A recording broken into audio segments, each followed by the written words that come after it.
Capítulo 7. Diligência. Deste modo, com paciência, esforçar-me-ei com diligência, pois em tal diligência a iluminação se encontra. Se nenhum vento sopra, nada então se agita, e tão pouco há mérito sem diligência. Diligência significa alegria em caminhos virtuosos. Os seus contrários foram definidos como preguiça, uma inclinação para o insalubre, derrotismo e autodesprezo. Um gosto por prazer indolente e uma ânsia de repouso e sono, ausência de receios das aflições do samsara, disto, na verdade, nasce a preguiça. Apanhado no laço pelo caçador que é a emoção negativa, enredado e capturado nas malhas do nascimento, de novo te extraviaste na goela da morte. Que é isso? Não compreendeste ainda? Não vês como, um a um, a morte chegou para toda a tua espécie? Todavia dormes tão profundamente como um búfalo ao pé do seu carniceiro. Todos os caminhos de fuga estão bloqueados. O Senhor da Morte tem-te agora ao alcance da sua vista. Como podes ter tu gosto na tua comida e deleitar-te em descansar e dormir? A morte precipitar-se-á sobre ti tão rapidamente. Acumula mérito até esse momento chegar, pois mesmo que então deites fora a tua indolência, o que farás quando não houver mais tempo? Isto não fiz e isto estou apenas a começar, e isto somente a meio caminho. Então é a súbita vinda do Senhor da Morte. E o pensamento, estou acabado. Olharás para os rostos dos teus desesperançados amigos, as suas faces manchadas de lágrimas, os seus olhos vermelhos e inchados, pois tais serão as profundezas da sua dor, e verás então os arautos do fatal Senhor. A memória dos pecados anteriores torturar-te-á. Os gritos e o tumulto do inferno rebentarão nos teus ouvidos. Com um absoluto terror, enredar-te-ás a ti mesmo. O que farás então num tal delírio? Se, como um peixe vivo que se torce e retorce, estás tão aterrorizado enquanto ainda vives, será necessário falar da dor insuportável nos infernos criados pelas más ações passadas? Como podes permanecer assim à vontade, quando fizeste as ações que levam ao contacto na tua tenra carne de bebê de líquidos ferventes no inferno do calor extremo? Tão irascível e frágil desejas resultados sem esforço. Muitas são as aflições agora para ti reservadas. Embora no aperto da morte, comportas-te como um Deus. Mas o sofrimento ai de moler-te-á. Tira assim proveito desta nau humana. Liberta-te a ti mesmo da poderosa corrente da dor. Esta nave será mais tarde difícil de encontrar. O tempo que agora tens, ó tolo, não é para dormir. Viras as costas à sagrada doutrina, a suprema alegria e uma ilimitada fonte de beatude. Porquê deleitar-te em mera excitação, em distrações que causarão a tua miséria? Não te deprimas, mas dispõe em ordem todos os teus poderes. Faz um esforço. Sê o mestre de ti mesmo. Pratica a igualdade de eu e outro. Pratica a troca de eu e outro. Oh, mas como posso eu tornar-me iluminado? Não te desculpes com tal desalento. O Buda, que afirma a verdade, disse e proclamou realmente que, se gerarem a força da perseverança, mesmo as abelhas, as moscas, os mosquitos e as larvas alcançarão a suprema iluminação, tão difícil de encontrar. Se eu, por nascimento e linhagem da espécie humana, sou capaz de distinguir o bem do mal e não ponho de lado as ações de um bodhisattva, porque não alcançaria o estado da budeidade? que eu tenha de dar à minha vida e membros inquieta-me e assusta-me. Se assim dizes, o teu terror está deslocado. Confuso, deixas de ver o que é difícil e o que é fácil. Durante miríades de eras sem medida, inumeráveis, o teu corpo foi cortado, empalado, queimado, dilacerado, por tempos sem conta. Todavia, nada disto trouxe a budeidade. As provações sofridas na via para a budeidade são limitadas na sua extensão e assemelhadas à dor de uma incisão feita para curar os danos de males interiores. Todos os nossos médicos curam a doença por meio de remédios amargos. Do mesmo modo, para destruir uma vasta quantidade de dor, devemos ser pacientes com os nossos pequenos ferimentos. Todavia, o Supremo Médico não usa, como eles, estes remédios comuns. Com antídotos de uma extrema ternura, ele apazigua um intenso e ilimitado sofrimento. O nosso guia instruiu-nos para começarmos por dar verduras ou outras pequenas coisas, a fim de que mais tarde, passo a passo, uma vez adquirido o hábito, possamos ser capazes de doar a nossa própria carne. Pois quando verdadeiramente sentimos que os nossos corpos não são diferentes das ervas oferecidas, que padecimento pode haver em entregar, abandonando-a, a nossa própria carne? O pecado foi abandonado, deste modo não há dor. Havendo sabedoria, não há mais tristeza. Pois é assim que a mente e o corpo são ambos lesados pelas visões falsas e pela maldade.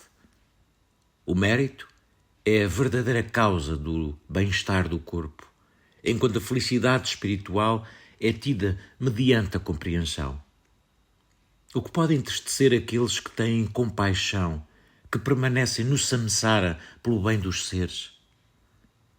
Visto que, mediante o seu poder de bodhisattva, os anteriores pecados são totalmente consumidos e mérito, vasto como o oceano é acumulado, diz-se, pois, que eles superam os Shravakas.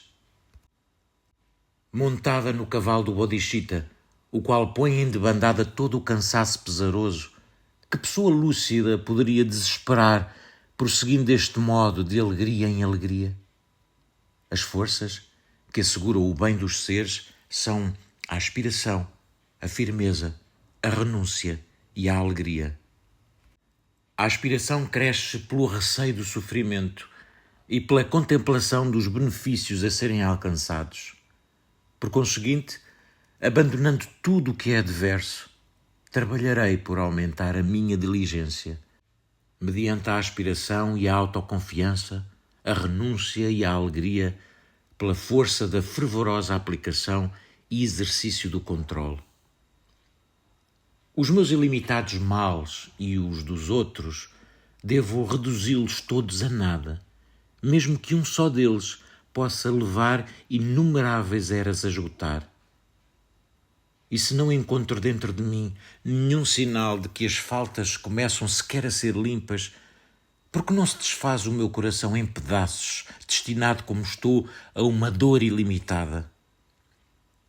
Boas qualidades pelo meu bem e dos outros, embora sejam muitas, devo agora realizar, ainda que para cada uma delas me deva esforçar ao longo de eras inumeráveis. Familiaridade nunca obtive como um fragmento sequer de tão grandes qualidades. É, na verdade, espantoso que eu torne sem sentido esta vida que de algum modo obtive. Nunca fiz ofrendas aos Budas. Nenhumas festas foram alguma vez realizadas pelas minhas doações. Nenhum esforço realizei pelos ensinamentos. Os desejos dos pobres deixei insatisfeitos. Não livrei os aterrorizados do seu medo, não consolei os desgraçados. A dor da minha mãe, o desconforto do seu ventre, apenas estes são os meus feitos. O meu fracasso em aspirar ao Dharma, agora e no passado, trouxe-me ao presente desamparo. Quem rejeitará, pois, tal aspiração? A aspiração, assim declarou o sábio, é a raiz de todo o tipo de virtude. A raiz da aspiração, por sua vez, é a constante meditação nos frutos da ação. As dores do corpo, as angústias da mente e todos os nossos medos de vários tipos, sermos privados daquilo que queremos, tal é a colheita das nossas ações pecaminosas. Mas se os meus atos são bons, sinceramente intencionados, então não importa para onde dirijo os meus passos, o mérito obtido honrar-me-á com os seus resultantes benefícios. Mas se, embora procurando a felicidade, as minhas ações são más, não importa para onde dirijo os meus passos, as facas do tormento abater-me-ão, o salário e a retribuição de uma vida pecaminosa. Pela virtude repousarei no calmo coração de um lótus fragante e florescente, esplendorosamente nutrido pelas doces palavras do conquistador. Então, do lótus aberto na luz do sábio, em forma suprema surgirei para residir, herdeiro do bem-aventurado Buda, na presença dos vitoriosos. Ou senão, como paga dos meus muitos pecados, a pele completamente esfolada, serei totalmente arrastado para baixo, pelas criaturas do Senhor da Morte, que no meu corpo derramará um bronze líquido, todo fundido na horrível chama. E trespassada por espadas e punhais ardentes, a minha carne, desmembrada em centenas de partes, cairá sobre o chão de ferro branco e incandescente. Aspirarei e tenderei, pois, à virtude, mergulhando nela com grande devoção. E com o método prescrito no Vajradhaja, exercitar-me-ei com segurança confiante. Que primeiro considere as minhas previsões para que a inconformidade comece ou não. Podia ser melhor não começar, mas tendo começado, não devo retirar-me. Pois se faço tais coisas, o modelo regressará em futuras vidas e as faltas e a dor crescerão. Outras ações ficarão por fazer ou darão então um escasso fruto. A ação, as aflições e a capacidade, 3 coisas para as quais o meu orgulho deve ser dirigido. Farei isto eu próprio, sozinho. Estas palavras definem o meu orgulho da ação.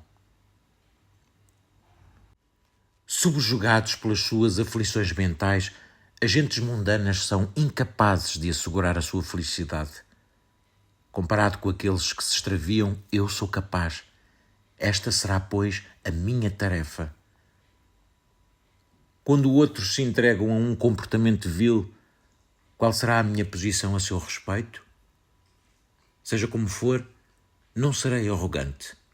O meu melhor caminho é abandonar tal vaidade.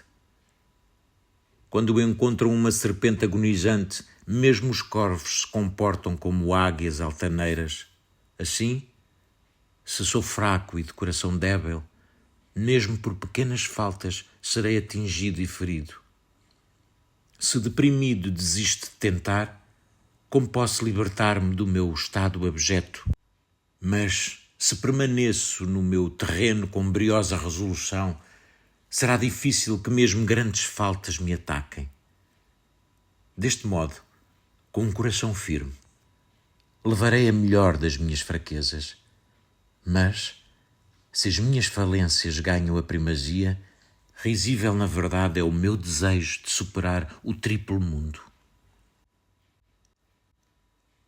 Serei o vencedor de tudo, e nada prevalecerá que me abata. A descendência do leão, o conquistador, deve constantemente residir nesta autoconfiança. Aqueles a quem a arrogância destrói são assim maculados pelas emoções negativas. Falta-lhes autoconfiança. Aqueles, com verdadeira confiança, escapam ao inimigo, enquanto outros caem sob o poder de um mau orgulho. Quando a arrogância inflamante arrasta-a para estados de miséria ou arruína a felicidade, se o nascimento humano for obtido. Nasce-se assim um escravo, dependente em termos de subsistência, ou imbecil, feio, sem força, o alvo do riso de todos, estes ascetas inchados de vaidade. Se chamais a estes os gloriosos, dizem-me então, quem são os desgraçados? Aqueles que sustentam o orgulho para vencer o orgulho, o inimigo, são verdadeiramente briosos, vitoriosos e bravos. E aqueles que refreiam o aumento desse mau orgulho, consumam, conforme o seu desejo, o fruto da vitória para os seres. Quando estiver cercado de emoções negativas, não cederei terreno e enfrentá-las-ei de 1000 modos. Não me renderei à hoste das aflições, mas, como um leão, permanecerei no meio de uma multidão de raposas. Por maior que seja o seu risco, as pessoas, por reflexo, protegerão os olhos. E do mesmo modo eu, quaisquer perigos que venham, não devo cair em poder das emoções negativas. Melhor morrer queimado, melhor ser morto com a cabeça cortada. Em momento algum me inclinarei e prosternarei diante desse meu inimigo, a emoção negativa. Deste modo, em todo o tempo e lugar, não me desviarei da via salutar. Como aqueles que têm um grande prazer nos seus jogos, seja qual for a tarefa que os bodhisattvas fazem, que se entreguem a si mesmos sem reserva, com uma alegria que nunca conhece a saciedade. As pessoas trabalham arduamente para obter contentamento, se bem que o sucesso esteja muito longe de ser seguro. Mas como podem ser felizes se não praticam aqueles atos que são para elas a fonte da alegria? Uma vez que nunca têm prazer suficiente, mel no fio da navalha, como podiam ter mérito suficiente cujos frutos são a felicidade e a paz? O elefante, atormentado pelo sol do meio-dia, mergulha nas águas de um lago. E eu, igualmente, tenho de me lançar ao meu trabalho a fim de o poder consumar. Se debilitado pela fraqueza ou pela fadiga, porei de lado o trabalho para recomeçar melhor e abandonarei a tarefa quando estiver concluída, verdadeiramente ávido pelo trabalho que se segue. Tal como combatentes maduros enfrentam as espadas dos inimigos na linha de batalha, agilmente esquivarei as armas da emoção negativa e rapidamente ferirei o meu inimigo. Se, na refrega, o soldado deixa cair a sua espada, alarmado, rapidamente a ergue de novo. Assim, do mesmo modo, se é perdida a arma da atenção, com medo do inferno serei rápido a reavê-la. Tal como o veneno enche o corpo, levado na corrente do sangue, do mesmo modo o mal, quando encontra a sua oportunidade, se estenderá e impregnará a mente. Serei como um homem assustado, com um pote de óleo cheio até à borda na sua mão, e ameaçado por um espadachim dizendo: entorna uma gota e morrerás. É assim que os praticantes se devem comportar. Tal como um homem rapidamente se ergueria se no seu colo uma serpente deslizasse, se o sono e a letargia me assediarem, velozmente os repelirei. De cada vez então que erre, me reprovarei e censurarei, pensando demoradamente que, seja por que meios for, tais faltas no futuro não mais acontecerão. Em todos os momentos e em qualquer situação, como posso eu fazer da atenção o meu hábito constante? Pensando assim, desejarei encontrar mestres e cumprir as tarefas apropriadas.